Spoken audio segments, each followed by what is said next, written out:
इसलिए मैं ये कह सकता हूं, खड़गे साहब, राहुल गांधी जी और तमाम जो साथी बैठे हमारे, इन सब की राय लेकर के हम लोगों ने तय किया है इस चुनाव में अगले मुख्यमंत्री चेहरे के रूप में तेजस्वी यादव जी को हम लोग सपोर्ट करते हैं, जो एक नौजवान है, लंबा फ्यूचर है इनके साथ में। और मेरा अनुभव से मैं कह सकता हूं, जिसका लंबा फ्यूचर होता है पब्लिक उनको साथ देती है।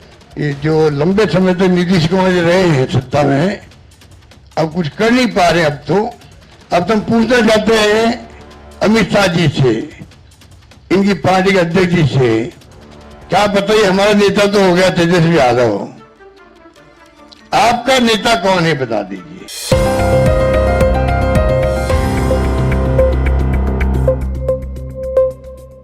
नमस्कार, बीएमडब्ल्यू न्यूज बिहार देख रहे हैं आप। मैं हूं आपके साथ चिन्मय।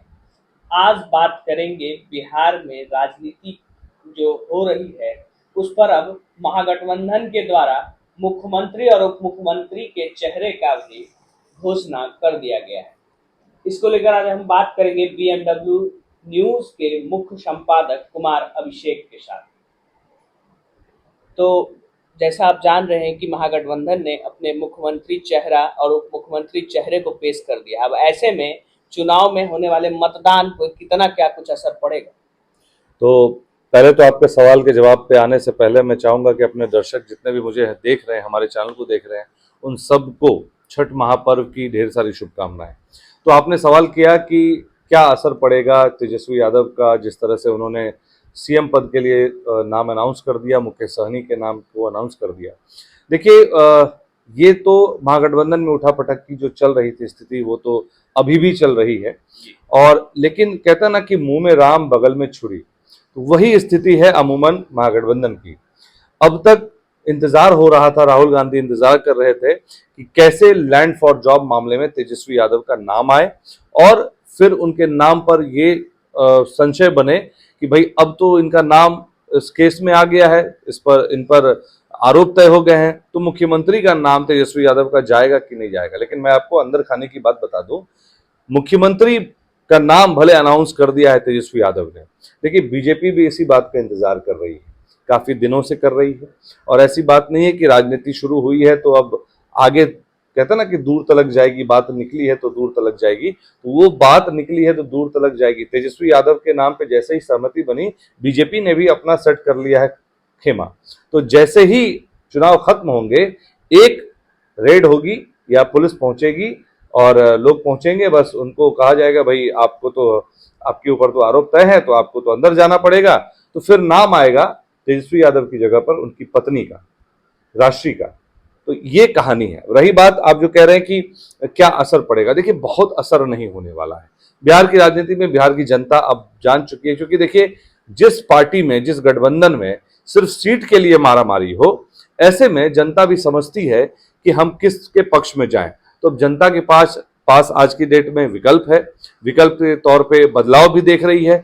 लेकिन सबसे बड़ी बात, महागठबंधन में अगर सामंजस्य होता तो कांग्रेस जैसी बड़ी पार्टी को भी जनता अपना वोट देती और अपने साथ लेके चलती। अब ये तो देखने वाली बात होगी चुनाव में क्या कुछ होगा। लेकिन कहा तो यह भी जाता है कि अगर अपना मकान शीशे का हो तो दूसरे के घर पे पत्थर नहीं बिल्कुल फेंका बिल्कुल करते। बिल्कुल। तो एनडीए में कमोबेश ऐसी ही स्थिति है, क्योंकि जीतन राम मांझी का आपने ट्वीट देखा था सीट शेयरिंग के मसले पे, चिराग की अलग राग थी, नीतीश कुमार अलग बयार में बह रहे थे। इस बीच सभी को संतुलित करने के लिए कहे तो भाजपा के केंद्रीय नेतृत्व को आना पड़ा था बिहार और समेटना पड़ा। तो क्या लगता है, अगर एनडीए को ही जनाधार मिल जाए तो चाचा पलटी नहीं मारेंगे? देखिए, आपका सवाल बेहद जायज है और सटीक सवाल आपने किया है, क्यों।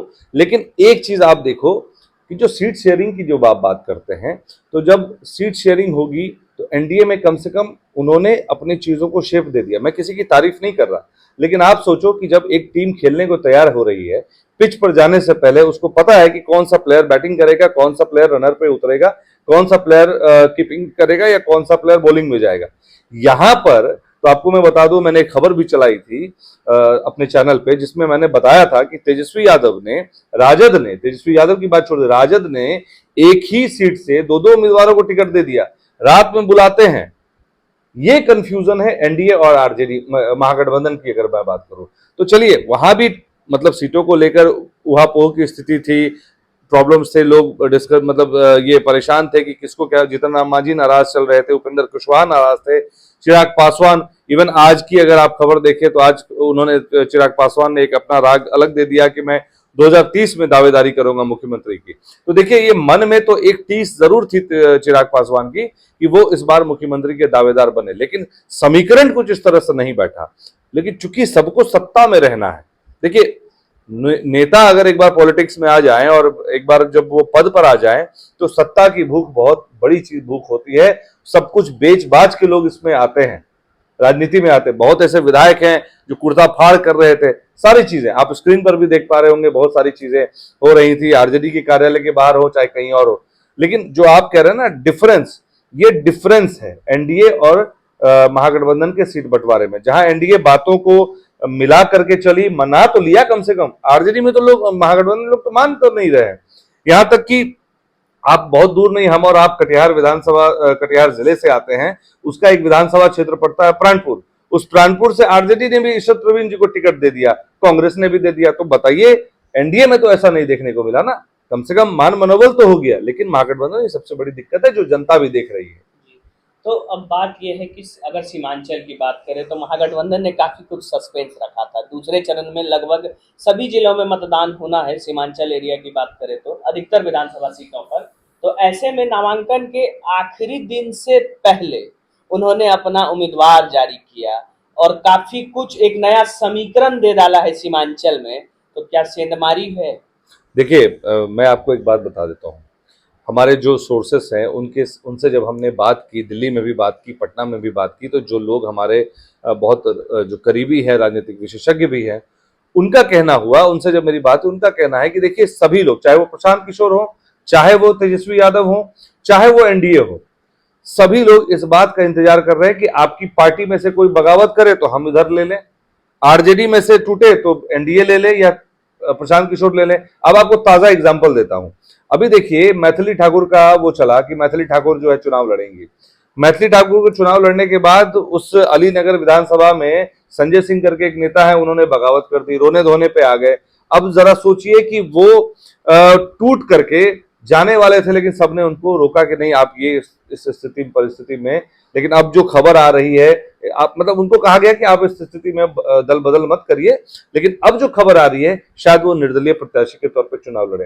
तो देखिए ये डैमेज तो हो रहा है सब जगह और सभी लोग इसी उम्मीद में थे। प्रशांत किशोर बहुत सारे, क्योंकि अब तो चुनाव में लोग नहीं मिल रहे कि किस पर चुनाव लड़ा जाए, कौन चुनाव किस सीट पर चुनाव लड़ेगा, कौन व्यक्ति किसको टिकट दे।